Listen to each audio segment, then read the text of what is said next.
Sejarah unik patung Liberty, bagian 1. Kebanyakan orang menyebut Lady Liberty sebagai hal pertama yang disaksikan para imigran ketika mereka mendekati Pulau Ellis untuk memasuki Amerika Serikat, dan juga kaitannya dengan puisi terkenal karya Emma Lazarus. Perempuan yang memegang obor dan mahkota itu juga menyambut para wisatawan. Itulah yang pada akhirnya dilambangkan oleh Lady Liberty. Tentu saja, patung Liberty memiliki berbagai arti yang berbeda-beda pada setiap orang. Berikut adalah beberapa sejarah unik patung Liberty. 1. Patung Liberty diharapkan menjadi simbol demokrasi global. Edward de la Boulaye, yang dikenal sebagai Bapak Patung Liberty, berharap jika hadiah Lady Liberty untuk Amerika dapat menginspirasi Prancis untuk memperjuangkan demokrasi mereka sendiri dalam menghadapi monarki yang represif di bawah Napoleon III. Dia juga berharap bahwa hadiah itu akan menjadi aliansi antara Prancis-Amerika. Ketika perbudakan berhasil dihapuskan pada tahun 1865, de la Boulaye mulai mendapatkan ide untuk membuat patung itu, dan pada tahun 1875 pengumuman patung disiarkan, lalu Prancis akan membiayai pembuatannya. Tujuan awal patung itu sebenarnya untuk merayakan demokrasi yang telah dibangun Amerika setelah Perang Saudara. Patung itu dihadiahkan untuk 100 tahun Deklarasi Kemerdekaan Amerika Serikat pada tahun 1876, tetapi baru selesai 10 tahun kemudian, pada tanggal 28 Oktober 1886. Ketika Presiden Grover Cleveland mendedikasikannya untuk aliansi Prancis-Amerika di Upper New York Bay, sekarang dikenal sebagai Pulau Liberty. 2. Patung Liberty awalnya sebagai simbol kebebasan budak. Edward de la Boulaye mengadakan pertemuan dengan kaum abolisionis Prancis pada tahun 1865 di rumahnya di Versailles. Menurut Edward Berenson, seorang profesor sejarah di Universitas New York, mengatakan bahwa mereka ingin membuat hadiah yang akan menjadi simbol kebebasan para budak.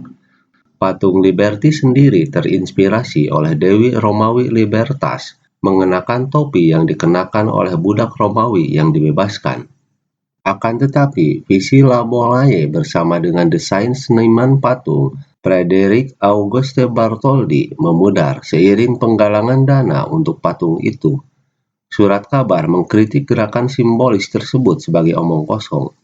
Serangkaian sketsa yang diambil dan model tanah liat yang dibuat antara tahun 1870 sampai 1871 menunjukkan sebuah rantai putus di kaki sosok perempuan itu, dengan rantai patah tambahan di tangan kirinya. Hasil akhirnya menunjukkan rantai kecil yang putus di kakinya dan sebagian tertutup oleh ensemblenya. 3. Patung Liberty sempat menjadi mercusuar selama 16 tahun. Dari tahun 1886 hingga 1902, Lady Liberty dimaksudkan untuk tujuan praktis dan juga mercusuar, namun tidak terlalu lama berguna. Walaupun begitu, patung Liberty secara resmi berada di bawah pengoperasian Dewan Mercusuar. Berada di tempat yang saat itu bernama Bedloes Island, patung Liberty menyambut setiap kapal yang tiba di pelabuhan New York. Awalnya, lampu sorot akan dipasang di balkon obor patung, tetapi rencana itu ditolak oleh Kop Insinyur Angkatan Darat karena khawatir jika cahaya terang itu akan membuat kapten kapal di dekatnya silau. Beberapa alat tambahan dibuat oleh American Electric Manufacturing Company pada tahun 1890, yakni generator dinamo serta 11 lampu baru di sekitar dasar patung. Sebuah tanaman lampu pijar listrik juga ditanamkan ke interior patung. Obor Lady Liberty terlihat berdiri 92 meter di atas permukaan laut. 9 lampunya hanya dapat dilihat dari jarak 38 km ke laut, membuatnya menjadi mercusuar yang redup. Oleh sebab itu, patung tersebut tidak sepenuhnya berhasil menjadi mercusuar. 4. Patung Liberty dibawa ke New York dalam ratusan bagian. Sebanyak 350 keping tembaga patung Liberty diangkut ke Amerika dalam 214 peti kapal Prancis Isère yang hampir tenggelam di lautan badai. Bagian-bagian patung itu sendiri membutuhkan waktu lama untuk dikirim melintasi Atlantik dan membutuhkan waktu lebih lama untuk dirakit sepenuhnya. 1 dekade sebelum sepenuhnya dibangun, lengan dan obornya dipajang di Madison Square Park dan di Centennial Exposition di Philadelphia untuk mendapatkan pendanaan lebih lanjut. Percaya atau tidak, membangun Lady Liberty menghabiskan biaya yang setara dengan sekitar 5,5 juta dolar Amerika Serikat hari ini atau setara 78 miliar, dan itu hanya di pihak Amerika saja. Perancis sendiri harus mengeluarkan jutaan francs lebih untuk membangunnya sebagai hadiah diplomatik. Pematung Auguste Bartholdi menyusun perakitannya.